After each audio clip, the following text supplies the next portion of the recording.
We're sorry. The number you have reached is not in service. Please check the number or try your call again. This is a recording. Are you listening? Listen to people. Learn what you can. What is racist and what is just ignorance? If you've got a friend or an ally or somebody in your corner there to support you, amazing. I just can't wait for the day where we're no longer pleasantly surprised that someone is LGBT+. Ask questions on a personal level, do better. Asking pronouns. It was like the moment that I realised I was different. Winning that award topped this year off for me. Because without you, this world wouldn't be the same. Are you listening? Are you listening? Are you listening? Are you listening? Hey everybody, Happy New Year and welcome back to Are You Listening? My name is Darius, I'm the youth-led content creator here at Oxfordshire Youth. And in today's episode, it's all about education. This episode is brilliantly hosted by Hamzah, and you get to listen to the podcast crew discussing all things education from their perspective.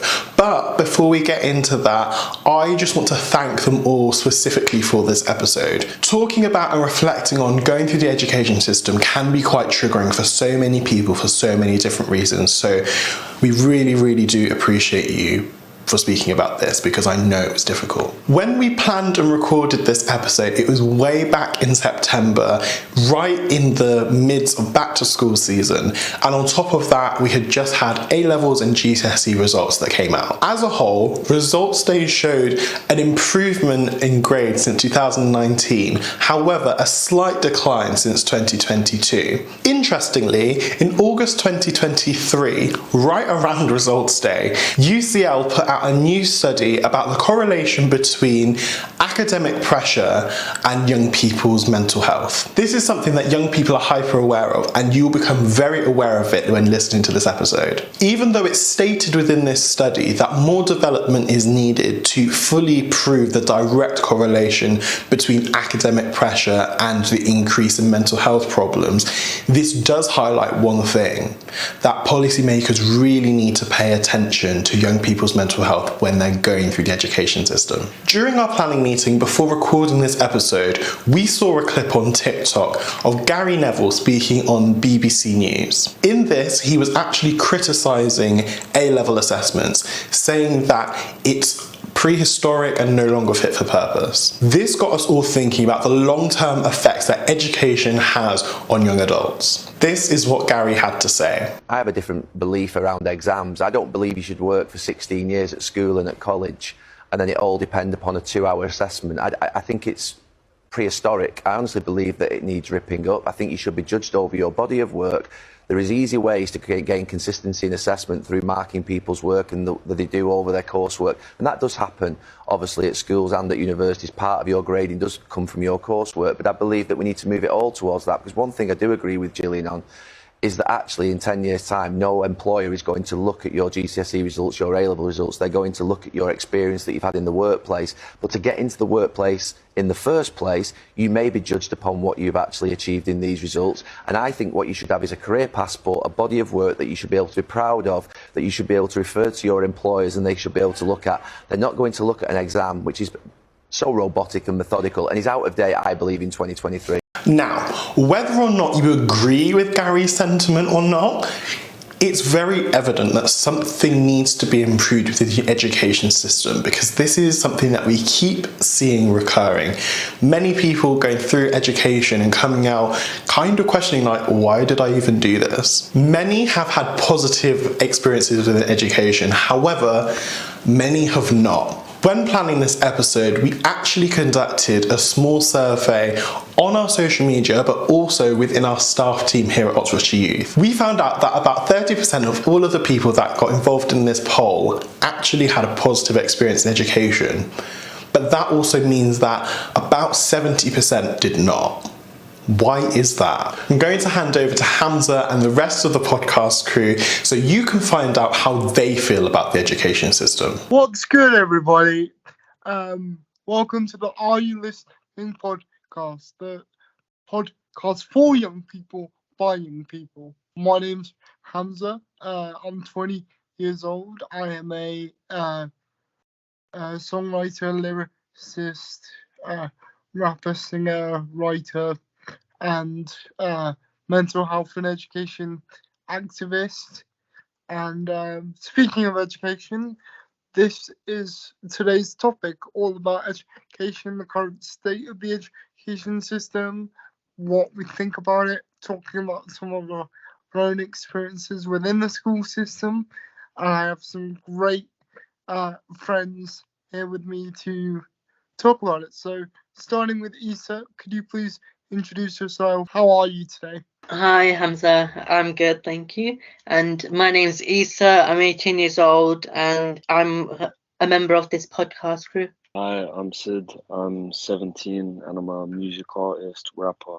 Hi, I'm T. I'm 19 and I'm also a part of this podcast. We are talking about education. It's back to school season, primary school, secondary school, college, maybe even uni. And so we thought that this time would be the perfect time to talk about education as a topic for this episode. And I wanted to ask why specifically you wanted to join this episode and why this topic is important to you. I value this topic because I didn't have the best time in school. I don't think anybody has a great time, but mine wasn't great in general. Like I said, I left quite early, but from what I still had, it wasn't great. So it just gave me inspiration to try to talk about it. The reason I wanted to talk on this topic was because I feel like something needs to change within the education system, and maybe us having this little conversation, could do that. And I feel like, other young people who are having a rubbish time in school could be listening and thinking that they're the only people going through it, when actually we're all sat here saying that we didn't have the best time in school, and that could be quite special to them.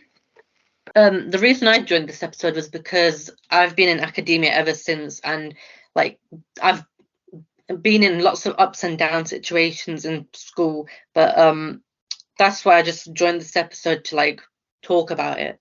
So the reason why I personally wanted to host this episode in particular is because education is a very important topic to me, mainly because I had one of the worst times in school that anyone could have, and now, especially in my generation, I feel like I share that with a lot of people, and I want to talk about it because things need to change, and any platform is a good platform. School can be quite a demoralizing place. It can it can be a place where there's too much emphasis on grades instead of students, and can be quite a size-filled system, which I feel like needs to change and should have been changed a long time ago. And I feel like we're getting a lot of that in the news at the moment. I just wanted to touch base on what your thoughts are on that. For me, school is quite demoralizing. For me, high school was demoralizing because the teachers wouldn't care about my feelings and if I needed support on anything, and I just had to teach myself, and it was quite difficult, to be honest. Yeah, I think that was the experience for a lot of people, definitely me. False promises that were made, and I got excluded to a lot of things. Sid, what do you think? To me, school is a demoralizing place. I never finished school because I was always promised stuff. It never happened. And I left in year 9, false promises and just people not making you feel good about yourself. It's definitely a hard pill to swallow, especially when you get older. The whiplash that comes from making that transition from primary school to secondary school can be quite hard and out of nowhere in a lot of ways.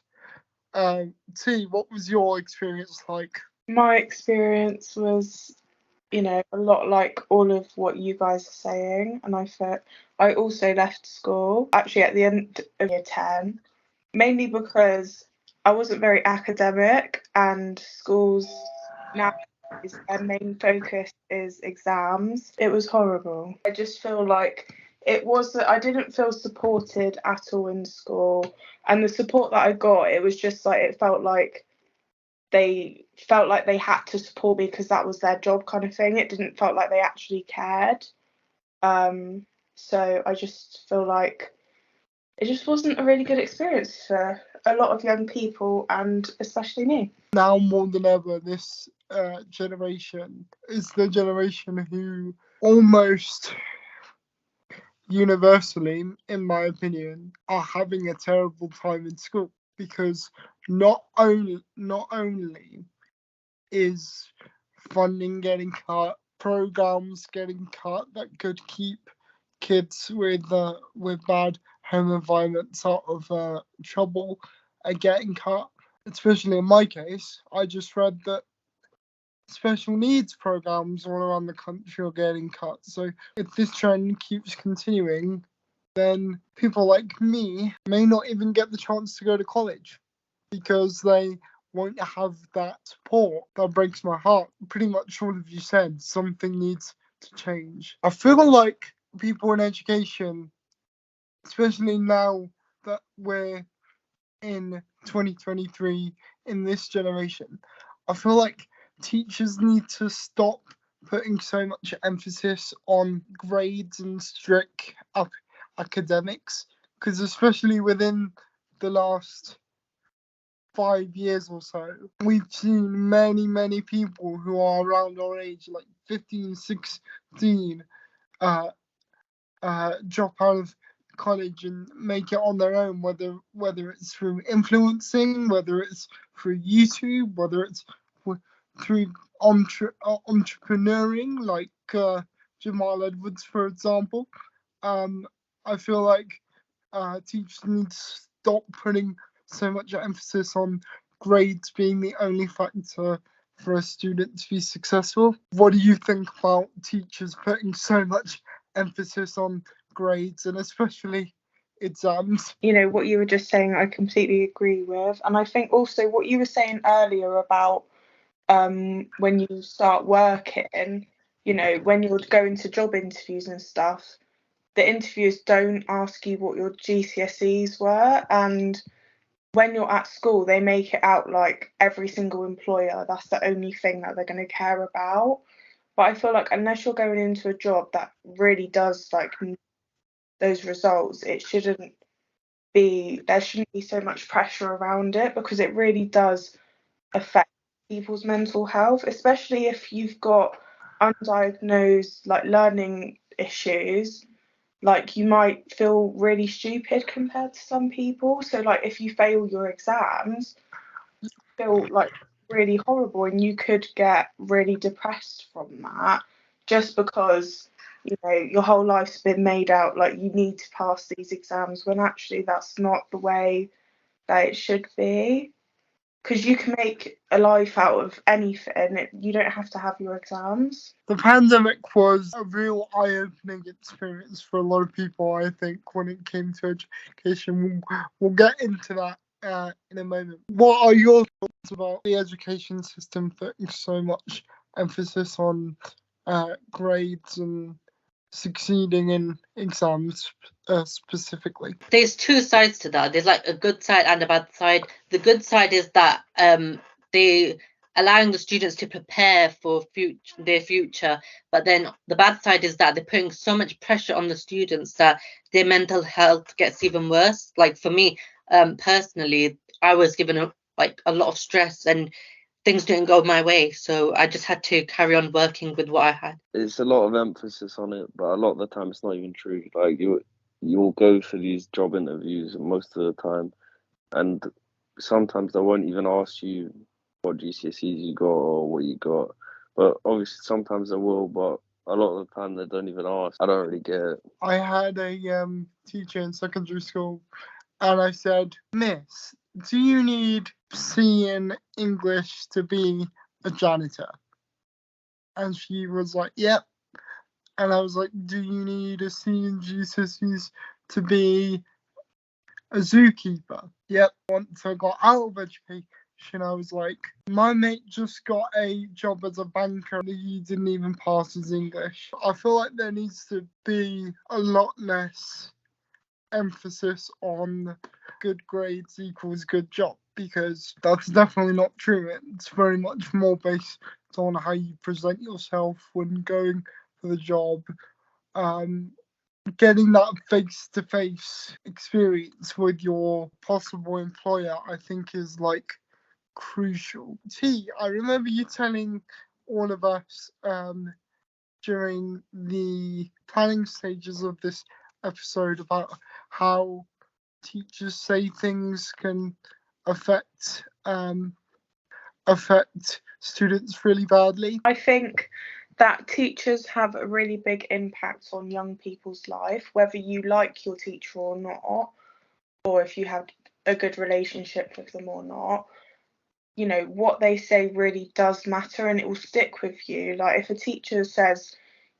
teacher's always negative to you or about you, you're not gonna go to them with an issue or say, oh miss, I don't really understand what you're talking about here. You might feel like really embarrassed to do so, or feel like you're going to get shamed because you don't understand. Whereas if a teacher's more positive and says, you did this really good, but maybe next time do this a little bit better, you'd feel more, capable of just speaking freely and asking for help. And I think that's a lot of, issues within the education system, is the wording when teachers are teaching. What do you think about the way teachers phrase their criticism and their feedback? I think it should definitely be phrased differently, because a lot of that the teachers can say has an effect on you for maybe your whole life even, because you could always think about that one thing they said, like, oh, even back to the grades thing, that's constantly from year 7, you're going to think, oh, if I don't get this grade, I can't do this job that I've always wanted to do. And it's going to be constant pressure just because of that one word they said to you like 5 years ago. I've experienced that where a teacher said something really horrible to me. Like, it was in the DT class I had, and he came up to me and asked me, do I even speak English because of my skin color? And I just got very disappointed with that and offended by it as well. Wow, I'm really sorry to hear that. I would like to think that a lot of teachers get into teaching because they want to positively impact young people and not kind of have power over them. There are some teachers like that. From my own personal experience, I worked tirelessly all day. It was actually GCSE English exam prep, and I worked tirelessly all day to write and practice essay, I guess you could call it, about kind of based on what the exam questions were going to be. And it took me a whole day just to write 5 paragraphs because of my condition and how slowly I type, because I have weaker fingers because of my condition. And I took the work to my English teacher, and I said, I'm really sorry. I'm really, really sorry. I tried my best. And keep in mind, I was already crying at that point. I was like, I'm so sorry. I tried my best. I tried my best. And then she looked at me and said, Hamzah, this is pathetic. It made me feel so stupid and so low, and to the point where I just ran out of the classroom, ran to the front door of the school, planning to drive all the way home on my own, even though I didn't know the directions. Teachers really need to think about what they say. Today we've talked a lot about how grades shouldn't be emphasized as much in today's education system. But then it poses the question, what do we emphasize more in place of emphasizing grades? Sid, what do you think? I think they should just emphasize and try putting to the point that you're obviously when you start secondary school, especially secondary school anyway, you're not gonna be the smartest, but you have potential. If they show you and they just tell you you're gonna get better, you're gonna get better. You just focus on making you as smart as you can and getting you there. And then when you get to year 11, maybe emphasize on the grades for the 1 year when you really need it. What about you, T? What do you think? I think what you were saying actually about, not everyone learns the same is quite important within what you're asking me, because it's actually quite a difficult question to answer because not everyone learns the same. Some people are visual learners, some people are the other types of learners, I forgot what they're called. But I feel like, it's hard to say what should be emphasized when everyone does learn differently. And to grade everyone on this 2-hour exam when they've actually been practicing for this exam for what, like 5 years, year 7 to 11, is just kind of ridiculous. That's the main point, but I don't really know how to answer the question. Whereas as like what they should emphasize it on. I feel like teachers should like emphasize more on the future, like teaching students about tax and how to create a living, because they've never taught anyone about it. And then like in the future, people end up getting like lost in their own little world and they don't have much support from anyone. In my opinion, individualism should be emphasized a lot more. There's no like secret manual of like, okay, this method will work for everyone across the board. When I was in secondary school, for most of from ages 11 to 16, I would spend 90% of my school day with people with disabilities or with learning difficulties or people who were neurodivergent, and then the 10% is when I would be with the able-bodied students within my school. And to me, even though my school treated that as a good thing, of like, hey, you get to make friends with a lot more people like you, it, in my opinion, in a lot of able-bodied students' mind, it created this divide of like, okay, they have their side of the school, we have our side of the school. Let's make sure we don't mix as much as possible. It's very much like, okay, you're a disabled student, you be with all the other disabled students, and we'll treat you as a disabled student. We've talked a lot about how negative our school experience have been.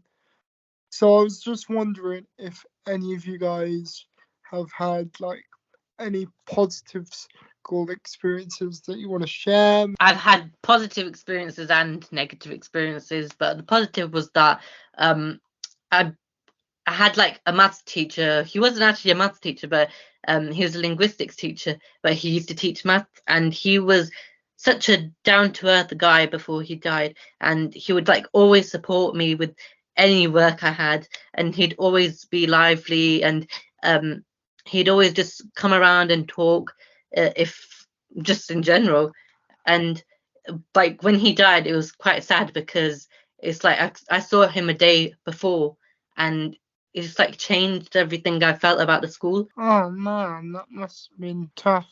Yeah, it was. Yeah. Same what Esah just said. I have negative and positive experiences, but I wouldn't say I've necessarily had a positive teacher experience.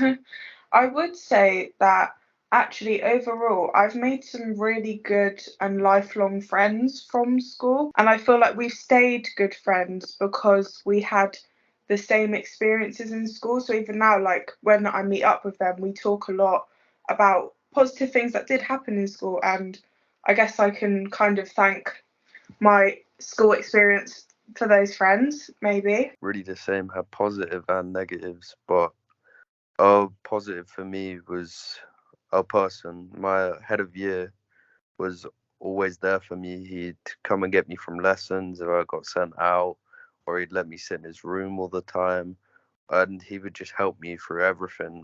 All the other teachers weren't obviously the best, but he was just always there. In my personal experience, I'm glad some of you made friends because I really struggled to make friends in school. It was only up until I made it to college for those 3 years that I started to like properly make friends. But in terms of like positive people, I can think of 3 people. There was my one of my drama teachers in not drama teachers, music teachers in school. She was only there for about 4 or 5 months. I'm pretty sure it was like a probational period where she was trying to learn to teach. I'm not sure if probational is even the word, but like when you're first learning to like teach and you're first beginning to like be a proper teacher, I guess. And she was just such a down to earth lady, and she when I first started songwriting, she was always the first one to be like, hey, after school, stay after school with me and we can work on your songs together. She always nurtured my talent, no matter how bad my grades were. She would always nurture my talent whenever I was in the music department. That was vital to me because that was when depression first came into my life, and that was a really helpful experience. And then the other 2 people were my drama teachers. All 3 of my drama teachers in college, they were godsends pretty much. You can take GCSEs while taking the performing arts course. Don't worry about whether you pass GCSEs or not, because usually in most cases, if you don't pass your GCSEs in college, you can't then move on to a level 2 course of the area of studies of your choosing. But they managed to pull some strings so I could do both at the same time, and that was amazing. And even with the lack of funding that the college gave them to support me, when it came to all the people who were supporting me in college, especially so like LSAs, we called them in college, and all that stuff. With all the pressure that was coming to them from the higher ups, they really tried their best to help me, and they really saw something in me and helped me tap into my potential, and I will forever be grateful for that, because after secondary school I thought I had all the potential beaten out of me, and flash forward to now, I'm living on my own, thing I thought I could never do, and it's all because of the confidence I gained from them. So yeah, teachers are pretty amazing. You just need to find the right ones. This has been a great conversation. I hope teachers are listening to this, because I should probably clarify when I say not all teachers are horrible. Obviously, not. I've had great teachers both in secondary school and college, but the government and the education system are making it so that the good teachers and the problematic teachers are too far and few between. And because of the way the curriculum is structured, and because of the pay the teachers are getting, because it is abysmal. So I can't blame some teachers on why they're grouchy on Monday mornings when they have to do really hard work for what is essentially peanuts. And then there's the pressure that the school districts and the government put on the teachers, which is almost as much pressure as the students. So I can't blame them too much. And I feel like it's important that we acknowledge those teachers who try their best, like really try their best. Like a few teachers come to mind right now in my head, and mentally I'm just sending thanks to them. So and I think I speak for all of us when we say thank you to all the great teachers out there who are really striving to make kids' experiences in school as memorable and helpful as they can with the limitations that they are given. Thank you for listening to this episode of Are You Listening? I've been Hamzah. I've been Esah. I've been T. I've been Sid. Thank you for listening, and whenever you're listening, enjoy your rest of your day or evening. Thank you for listening. Wow, what a fantastic episode. We really hope that you've taken something away from this. Whether it is insight about what young people are going through, whether it made you feel heard and respected and reflected with your experiences of education, or you gained a new empathy for educators and young people. As always, we would love to hear from you on this topic, so make sure you check us out on social media. That's Ox Youth on Twitter and Oxfordshire Youth on Instagram, TikTok and LinkedIn. We'll see you on the next one.